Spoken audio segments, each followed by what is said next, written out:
Hey everyone, this is Seth with Food Challenge News. Welcome back to another podcast interview. Today I'm joined by Max versus Food.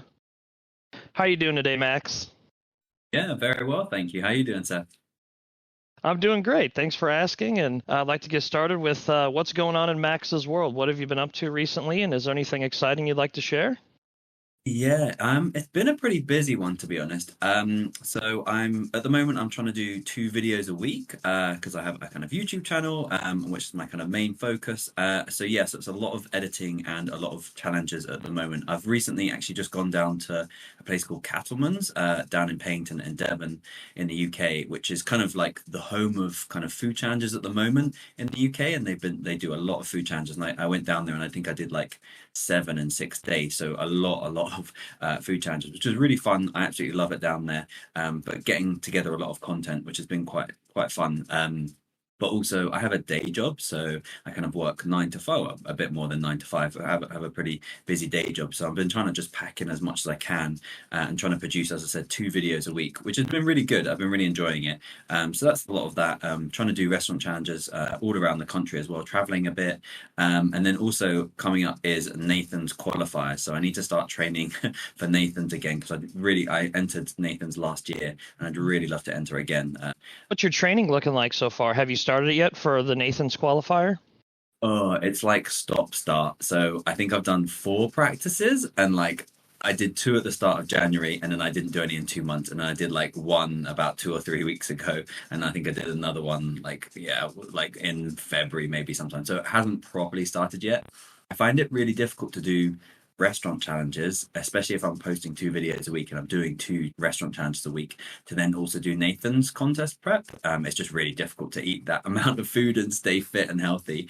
So I need to kind of hone it down a little bit. But at the moment, it's okay. I'd say it's not probably not as good as I did last year. Last year I was trying to practice a lot, but I think I've got quite a good base now, I think, in terms of just the technique down and how I like to do it and stuff.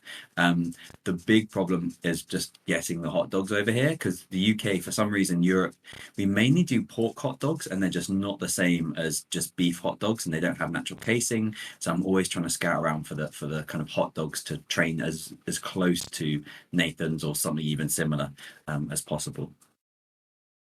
And when is that qualifier?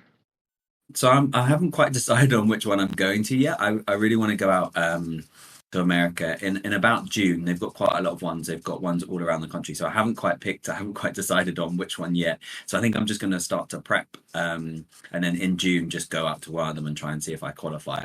I'm kind of hoping to get a wild card rather than win a contest because I'm not in the the the Jeffs, the Joeys, the Jameses yet. But yeah. So just any qualifier, I hopefully will be good, and I'll just try and perform quite well on the day.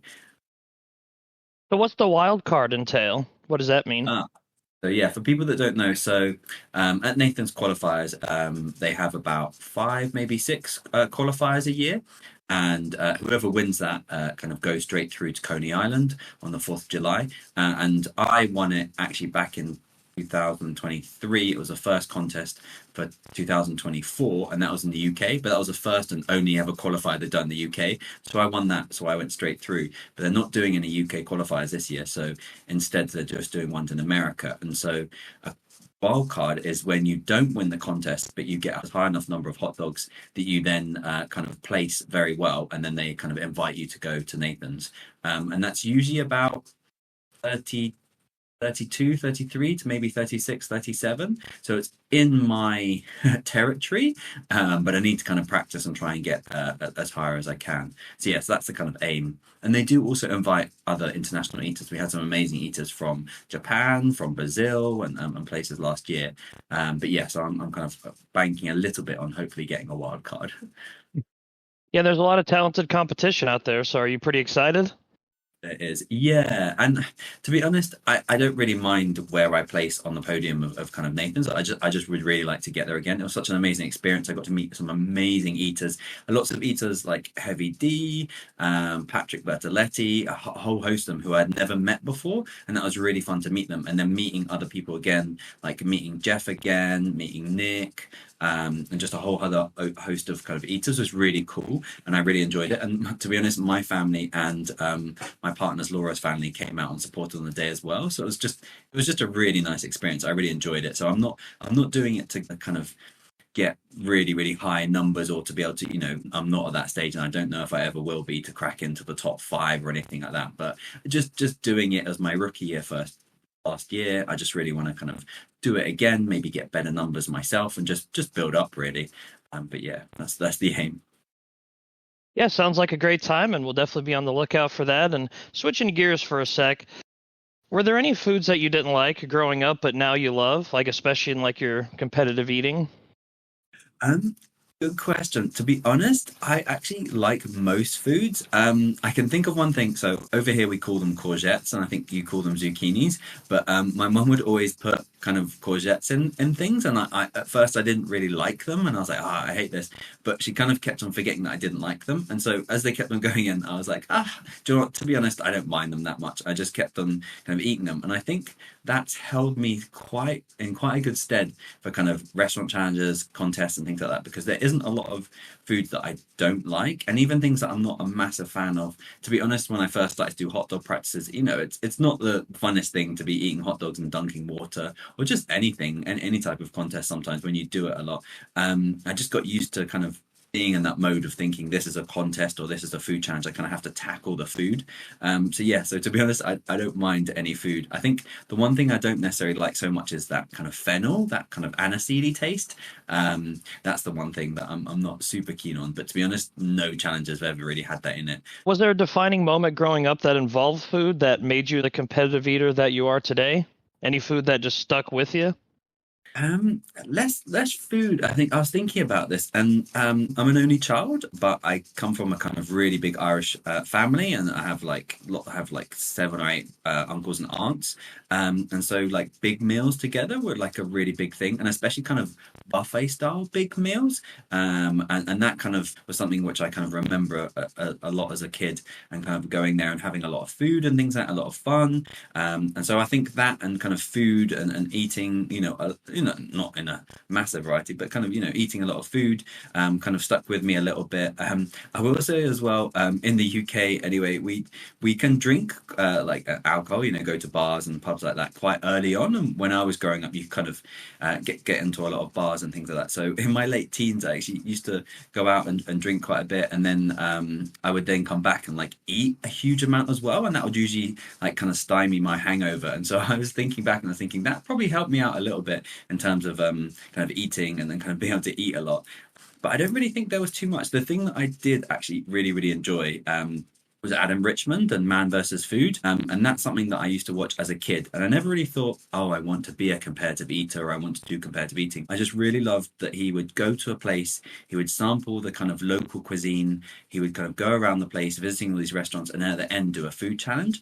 And I think that in the back of my mind kind of stuck with me. And so I've really liked to do that. And I'd actually love to do kind of food challenges that Man versus Food, Adam Richmond, and now kind of Casey, the newer kind of Man versus Food has done. I haven't done many, if at all, any of them. So I'd love to kind of do that now. But there wasn't really a huge kind of defining moment. I think it's kind of just going over, over several kind of years and just thinking back a little bit. And when you were watching Man versus Food, did you ever think you'd actually take on any challenges? I don't know. I thinking back, like I thought it would be quite fun to do, and I thought I could probably do that. But only in my later years when I started to rewatch it that I thought, oh, actually, because I used to watch it when I was like in my teens, but when I was in my 20s, started to think, oh, actually, maybe I could do that a little bit, and and maybe I could do a food challenge. And I think when then someone suggested, oh, you should do a food challenge, and to be my first ever kind of food challenge that I did, I kind of thought back, oh yeah, Man versus Food, he's done it, and I kind of understood the concept. I understood it would be difficult. I understood not really tactics, but just what was going to kind of what was going to go into that really. So speaking of challenges, I'd love to start by hearing one of your more difficult moments. Can you share an experience where you almost quit during a challenge or just face an unexpected roadblock? Yeah, there's probably a couple. I think there's two restaurant challenges which really stand out to me. The first one, it was a long time ago now. It was probably about 4 years ago, but I remember it being definitely the hardest challenge I'd ever done. It was this full English breakfast. So in a full English breakfast, you usually have like eggs, sausages, bacon, hash browns, beans, toast, black pudding, all the things, mushrooms, everything. Essentially, the full English breakfast challenge had eight of all of them. So eight of those items. It had huge pots of beans, of tomatoes and mushrooms. And then also it had eight pancakes, and they weren't small pancakes. They were about the size of a plate, and they were thick, thick pancakes as well. They were probably about 4 pounds, the whole stack of pancakes, of eight pancakes. And then it also had a milkshake and a pint of milk. And so back in the day, I never really used to weigh the food and things like that. But estimating, they said it was about 5 kilos worth of food. And that was absolutely huge for me when I first started out. And so I went there and I took it on and I failed. I didn't manage to do it. And then I went back and I really trained hard. And that was the first time I remember like eating watermelon beforehand, eating lettuce and really trying to expand my stomach and trying to eat a lot and then working out a lot beforehand. Then took it on and it was a 45-minute time limit. And I literally put the last bit of food in my mouth and swallowed it at 45 minutes. And it was the closest thing and it was the hardest thing ever. And I remember that so much because of the accomplishment, how much I trained beforehand, but like how difficult and how full I felt afterwards. The train station was only about a 5-minute walk away, but it literally took me half an hour to walk there because I was just so full. I had to walk. My partner had to like carry all our stuff. And I had to walk so slowly back. I fell asleep on the train, totally fell into a food coma, and I was just totally full. So I remember that so distinctly. And I've probably taken on harder challenges now, maybe even bigger challenges, but that stuck with me as like a really difficult challenge. And then another challenge, which I'd taken on, which actually defeated me, and it was until very recently, actually, a bit of a spoiler alert, I have failed a recent challenge, but the last food challenge that I failed was in November 2022, I think it was, and it was Pudge's. It's a very, very famous cheesesteak challenge. It's in Pennsylvania, a bit higher than Philadelphia. It's very famous. It's about 5 pounds of just fries and then a big cheesesteak. And the cheesesteak is about 5 pounds itself. So it varies in weight, but the kind of the historic ones, and it has gone up in weight in the last like 5, 10 years when some other competitive eaters don't. But when we weighed them out, so I did it with Dan Kennedy and Molly Schuyler, and we each did it, and they each weighed about 10 pounds each. They were very nice. I think one of them weighed like 9.5, and one of them weighed like 10, 11 pounds, and they gave me the smaller one. Very kind of them. But it was so difficult. It was 5 pounds of just fries, just and pretty dry fries to be honest, and the cheesesteak as well was pretty dry, and it was just very, very difficult to get through. Molly did it in like 22 minutes, and then Dan did it in about 27, and the time limit was like 30 minutes, and I didn't get to complete it, but I ate all the cheesesteak and I ate about 2/3 of the fries. I still probably had about 2 pounds worth. And although capacity wise, it's not the biggest challenge I've did, it was just so difficult. It was really dry. And they drunk so much more water. I think they must have drunk each about a gallon of water as well, just to get it all down. And I distinctly remember that as being one of my kind of a big loss. But also just like, wow, if Molly and Dan are kind of struggling with this, it's a difficult challenge. It's one of the ones in the back of my mind that I would love to redo and get revenge on. I might go back even this year to try and take it on. But I remember that being really, really difficult. To be honest, on your point about kind of, wanting to quit or anything like that, I never really feel like that so much. So I've now really, really trained, and it's a kind of Brandy Santel motto, I suppose, win before you begin. And I do really, really take that to heart. And so I really train pretty hard. So all the restaurant challenges that I do, I'm hoping, I'm trying to get myself into a place where I will be able to beat the food challenge. So that's kind of how I do it. And then the only other last thing was just about like any other bits that have been really difficult. The other challenges that have been really difficult is home challenges.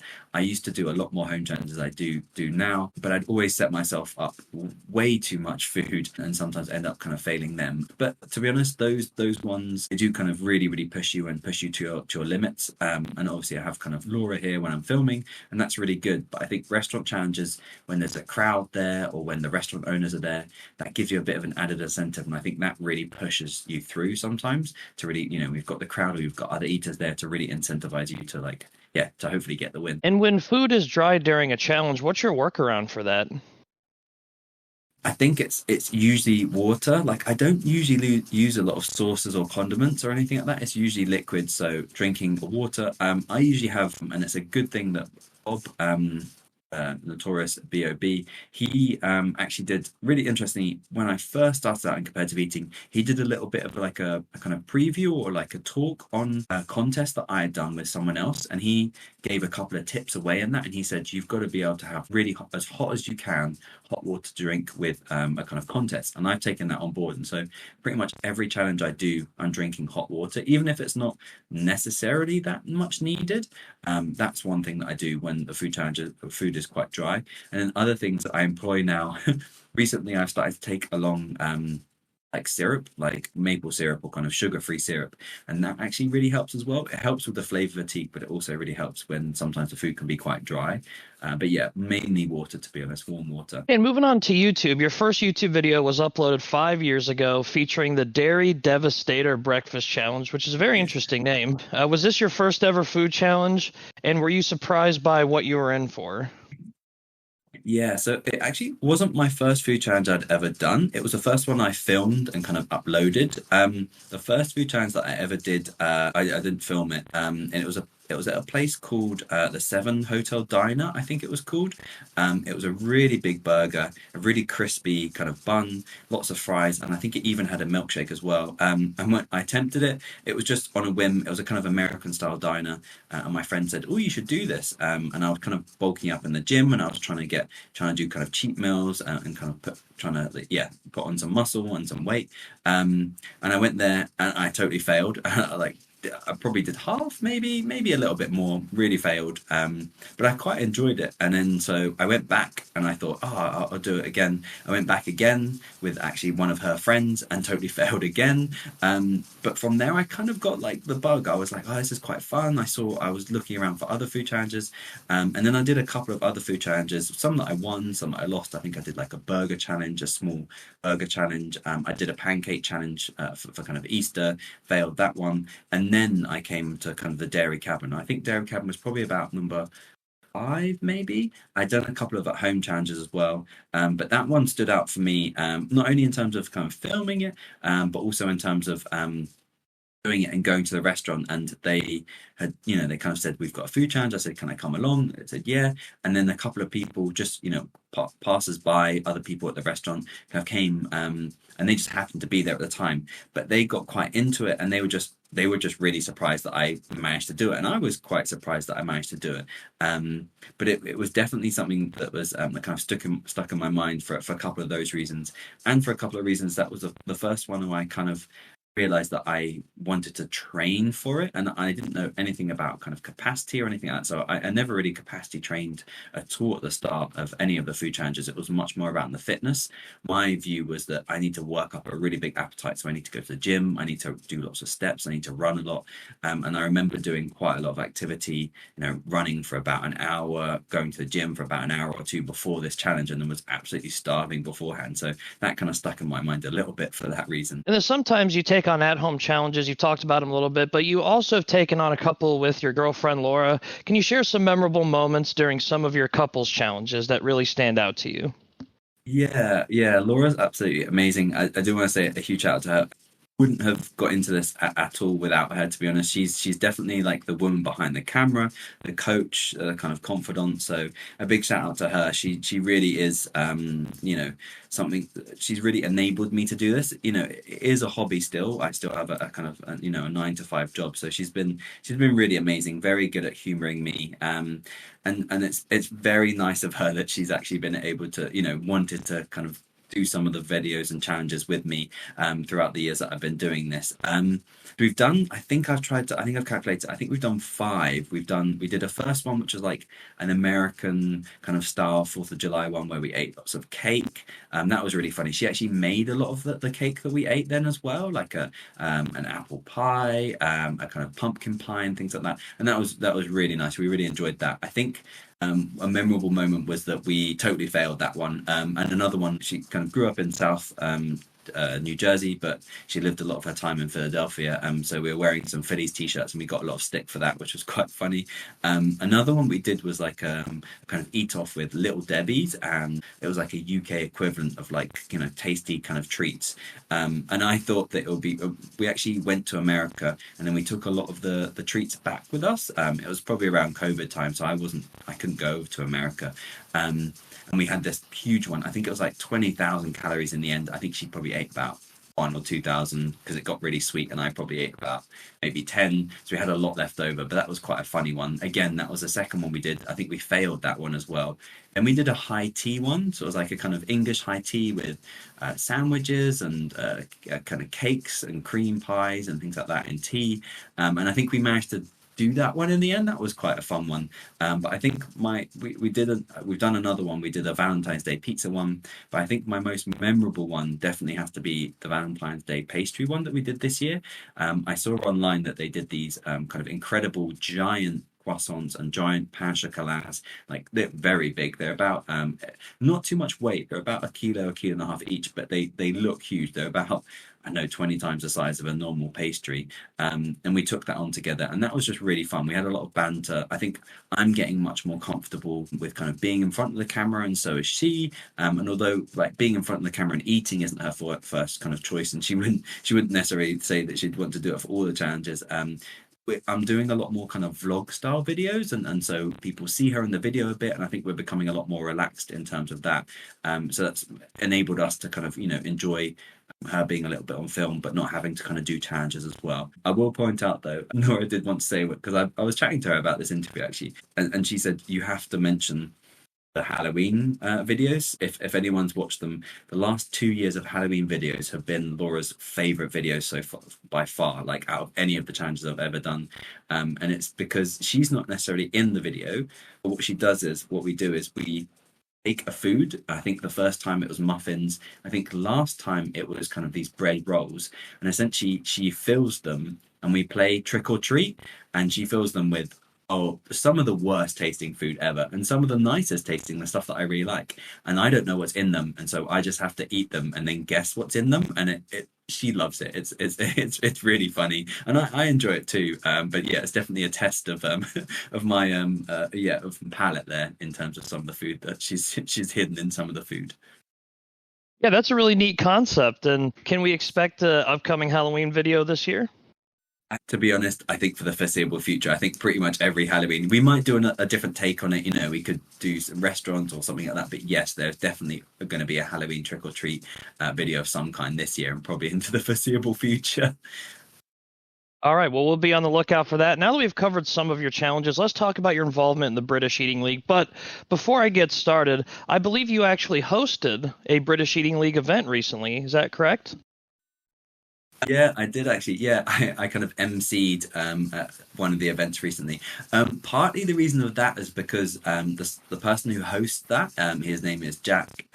He actually wanted to enter the contest, so it was a chicken nugget contest qualifier event. The British Eating League is a lot smaller than Major League Eating. I compete in both of them, and for the first time, well, I think they've done this once. They did it around COVID time. It's the first time in a long time that they've done qualifier events. They have a chicken nugget contest, which is going to be, I think, £1,000 later on this year, and so they're hosting lots of qualifiers.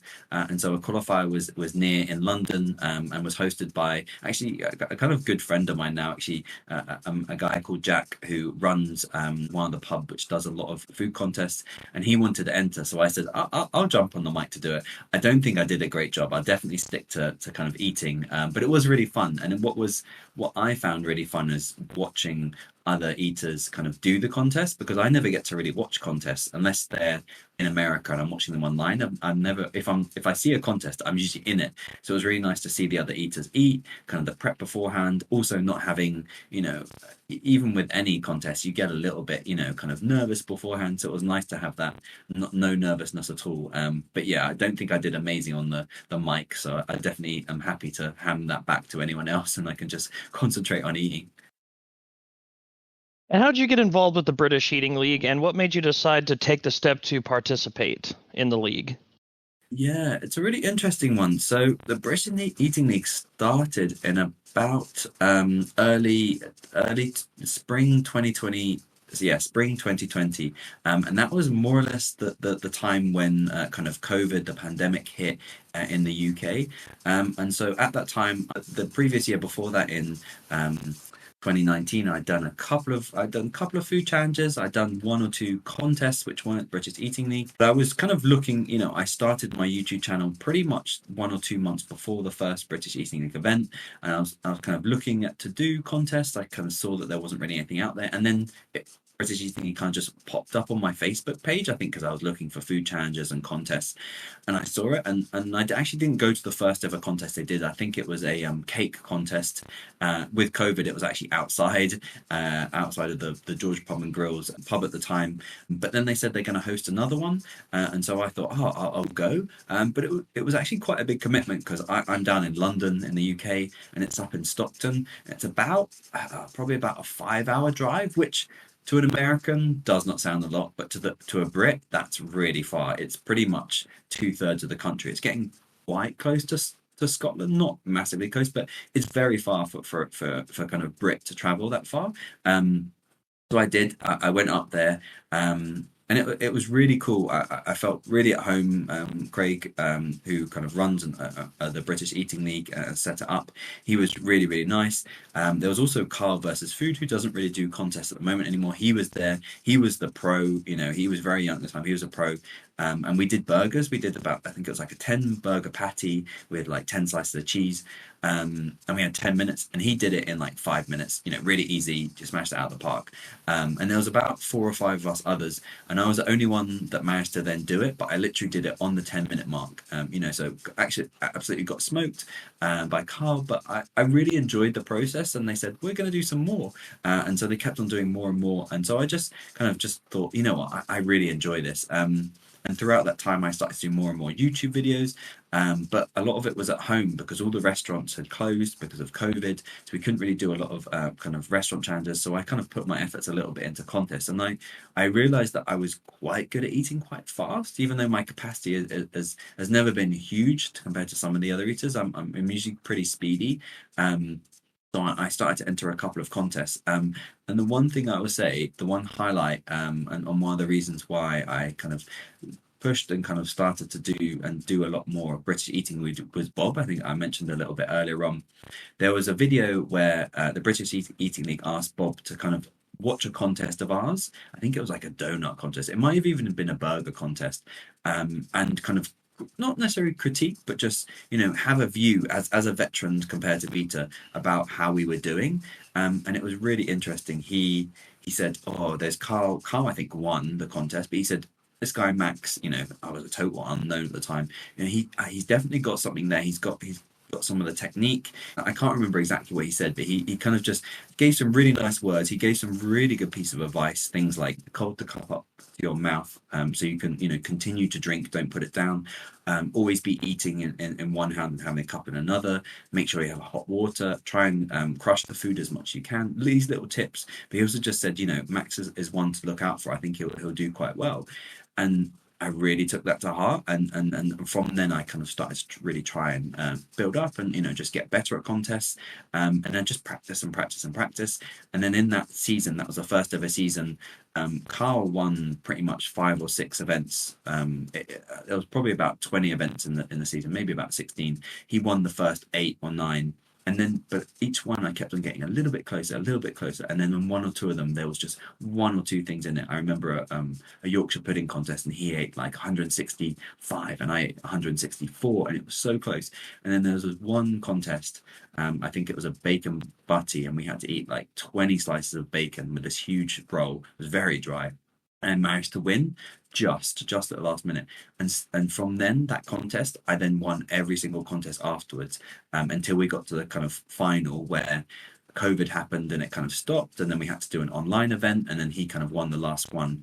So I lost the kind of first ever British Eating League, but from then on, I just got really into it, and I have really enjoyed competing and doing contests. I will say though, if I had to choose between things like a contest or a food challenge or an at-home challenge, I think a kind of restaurant challenge is my favorite. I think I really enjoy that. I really enjoy meeting new people. I really enjoy meeting the restaurant owners. I absolutely love to kind of show a new restaurant off, through a video. I really love to promote them, small businesses, and kind of show and highlight their great food, and also meet them as well, meet people and meet, followers. And then I do like at home kind of videos, but I think the second one I do really like contests where you get to meet other eaters and things like that. But yeah, that's it. I've gone around the houses a little bit, but that's kind of why I enjoy it and kind of started off in British Eating League.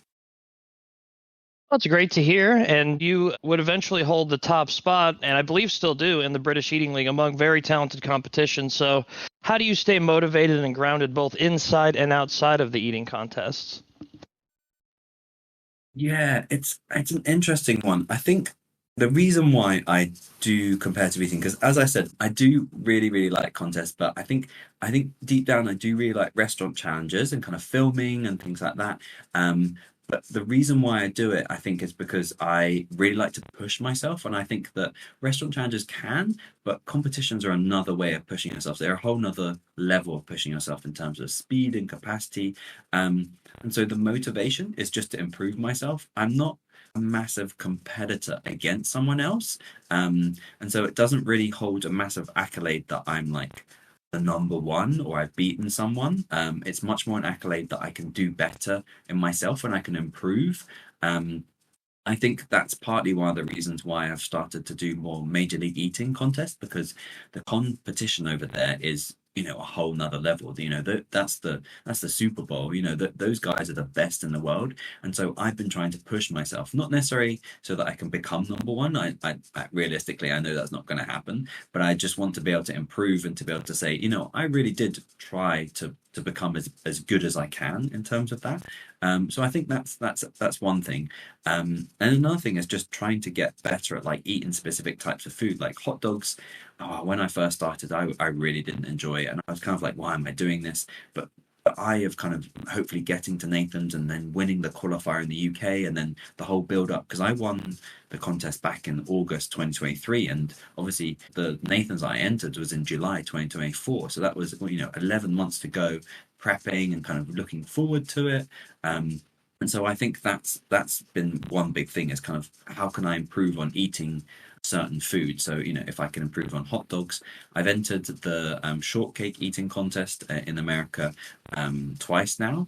Once was like a couple of years ago, and one was last year, and I improved a little bit in that, but I do want to improve on that again. So I think for me it's a thing about improving on eating the certain types of food in contests, and then improving and kind of bettering myself really in terms of my eating ability. Do you have a newfound appreciation for hot dogs? Oh, massively. Like I used to watch, Coney Island, and I think, oh, that's pretty cool. It's pretty messy and kind of dunking.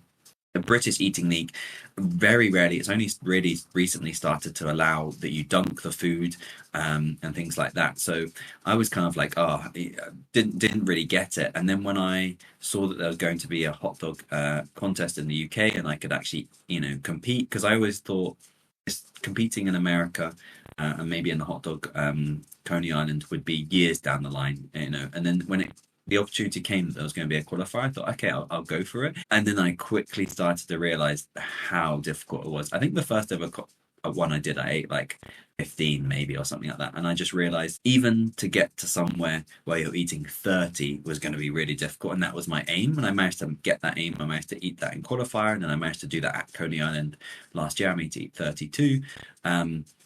But even just contemplating being able to eat, for me now, eating 40, I've come close, but I've never eaten 40 in practice or anything like that. But then even to think of hitting 45 or 50, it really boggles my mind. And then to think of Joey, out there on like 60s and 70s, it really is. It's funny. It's you become quite good at something, and I kind of equate this to kind of running or other things like that, or maybe football, and you think you're all right, you're not too bad, and then you kind of, the Usain Bolts or whoever it is, kind of, or whoever else that comes out, and then you race against them, or you're against them, and you're like, wow, they really are in another league.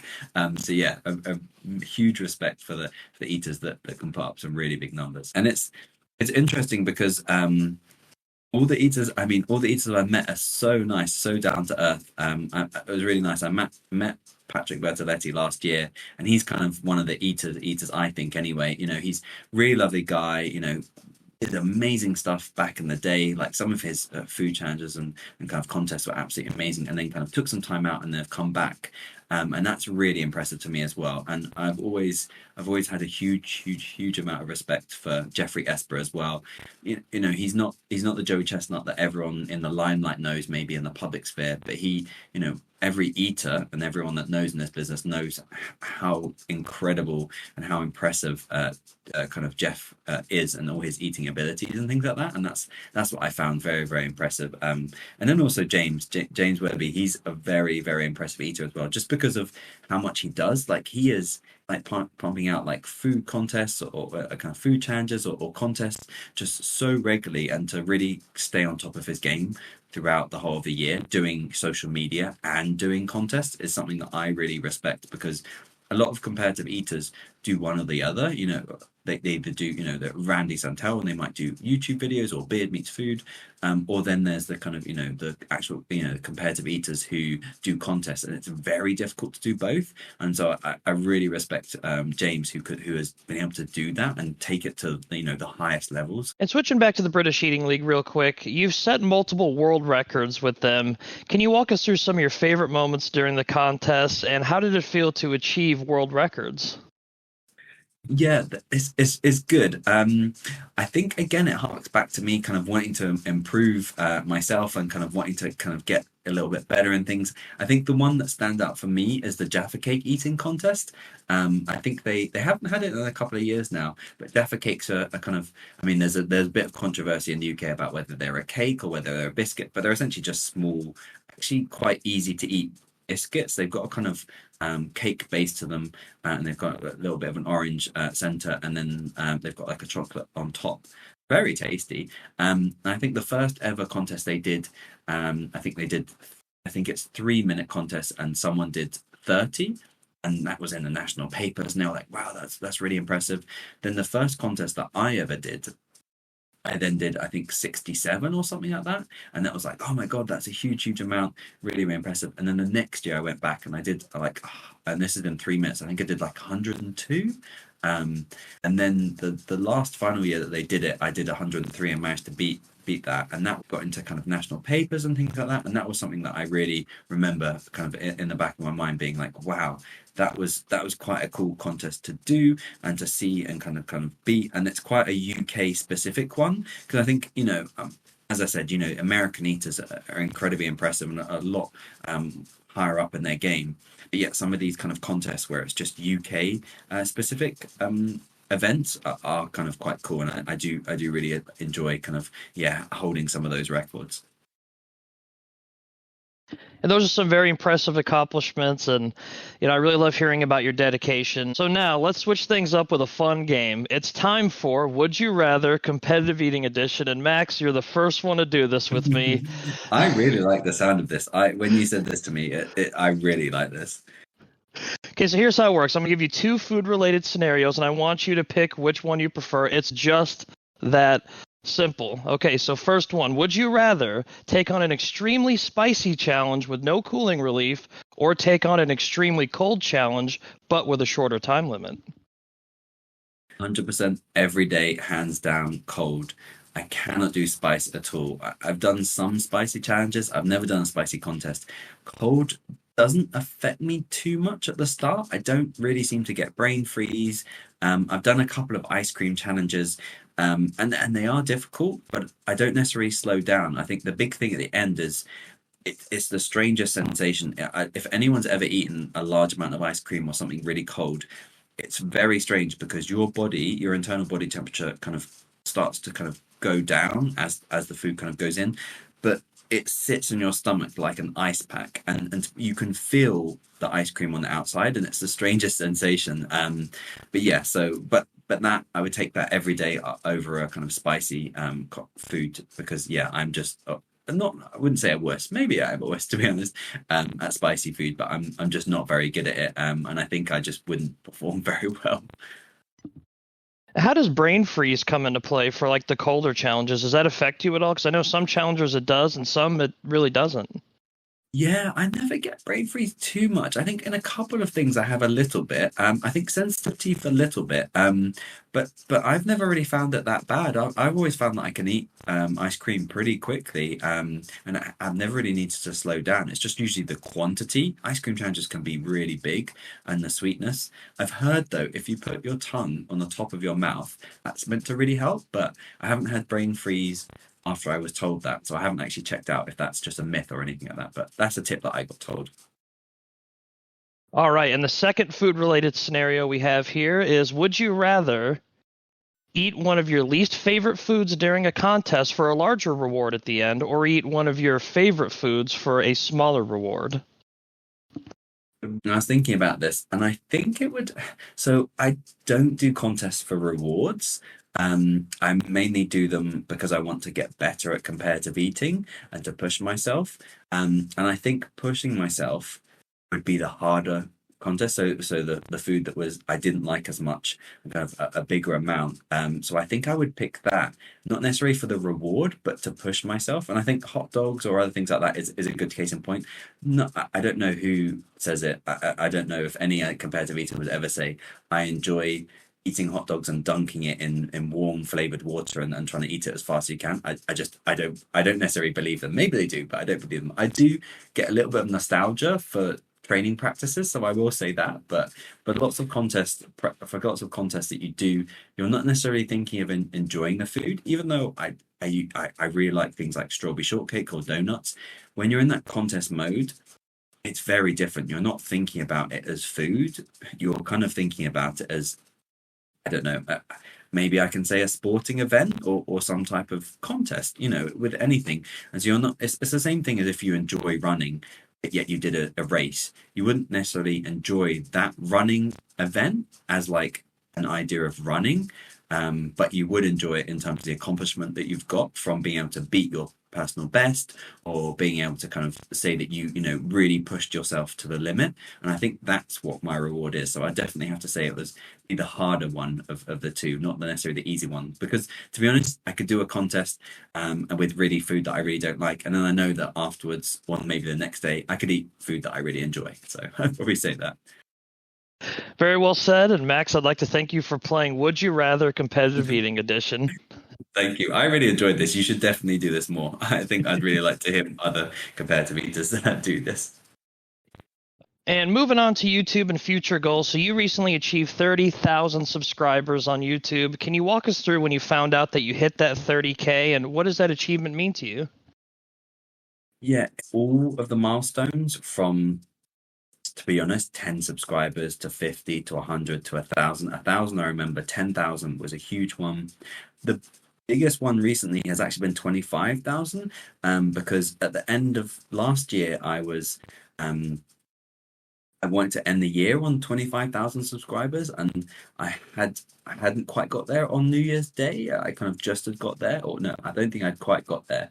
And that was kind of a big achievement. I was really happy to get there, and then since then it's grown actually really fast. The videos are doing really well, which I really love. So when I hit 30,000, that was pretty amazing. But I remember the 25,000 being a big milestone for me because at the start of the year. And to be honest, I've had in the back of my mind this year that I wanted to hit certain goals. And I'll talk a little bit more about kind of why, but some certain goals on kind of YouTube or other social media. And so hitting that was my minimum goal for this year. I thought I'd really like to hit 30,000 subscribers in this year. And to be able to do it in the first 3 months really meant a lot to me. And it's not about the subscribers necessarily, like, oh, I have to have a really big YouTube channel and things like that. It's because that is hopefully going to enable me to do more of what I really enjoy. As I said, I have a day job. This is only ever meant to be a hobby for me, and I've always said that I'm a kind of an amateur competitive eater, or kind of amateur, who tries to, compete at a pro level. And I'm not the same as some of the other UK eaters like Leia Shakiva and Beard Meats Food, or other ones who kind of do this full time. I have a big, quite major job. I work for the charity sector. I'm a kind of director in a children's charity, and that takes up a lot of my time. And in my spare time, any spare time I have, apart from being with family and with kind of friends, is to do YouTube, and it takes up a huge amount of my time. Like sometimes I'm up till like 2 or 3 in the morning editing a video, and then I'll have to wake up at 6 in the morning and go to work and work 11-hour days to come back and then continue to edit again. So it is tough, and it's a really difficult balance sometimes. But the reason why I'm doing it is because I'm starting to see that actually I could do this on a semi full-time basis. And so those little things like a 30,000 subscribers really starts to kind of, signal to me that I could actually maybe do this a little bit more, like I said, on a full-time basis. And I'll always have my career. I work in the charity sector, and I really enjoy that, and that's a huge amount of fulfillment for me and motivation and kind of my career path. But I would love to do this a little bit full time for a couple of years, maybe. And I don't have any children at the moment or anything like that, and so having a couple of years as a pro eater would be quite fun. I can't deny it. So I think those little things like that do mean quite a lot to me in terms of like hitting the subscriber counts. But to be honest, what YouTube really means to me is that it allows me to do the creative outlet. Like a couple of times I've been in a couple of, actually, I'm actually in a restroom having done a challenge, washing my hands, and someone came in and said, "Oh, you're the YouTuber that just filmed a video." And every time someone says you're a YouTuber, I kind of have an internal chuckle in my head, and sometimes I actually laugh. I'm like, no, I'm not a YouTuber. I may do YouTube, but I never thought that I would do that, or that I would kind of be considered a YouTuber, which is I think is quite funny, especially in the day and age. I'm kind of 37. Facebook was a thing when I was in university. YouTube wasn't even a thing, then when I was growing up. So social media wasn't a thing at all. So it's always quite funny to me. But what YouTube has done, and what other social media platforms actually, all of them has done, is to be able to allow me to have a bit of a creative outlet. My day job can be quite stressful. It can be long. But when I first started to do YouTube videos and started to get into it, it was in lockdown, and I really was looking for kind of a bit of a creative outlet. And YouTube and editing, this is not necessarily YouTube, it's kind of what I maybe call the video editing side of things. I really latched onto, and I really liked. And it's really nice to be able to kind of show people what I love to do, and doing those and kind of interacting with people. And I've really enjoyed kind of getting more and more into the editing of the video and the creative outlet process. I've always been really interested in videography and photography. I'm not nowhere near very good at it. I've never done a course. I really should do, because sometimes my editing, especially my old videos, are pretty atrocious. But at the moment, I'm really enjoying that, and I'm really enjoying the kind of vlog styles that I'm starting to do now. But to be honest, what I enjoy even more side of that is just getting to interact and kind of having some type of interaction with viewers and with supporters. And some people are actually call kind of friends now. Like there is a lot of people that watch my videos will, private message me, and they might be having a hard time, or they might be having a great time, and I get to talk to them, and that's what I really enjoy. And one of the things that's a big plus for me is that I now produce, like I said, 2 videos a week.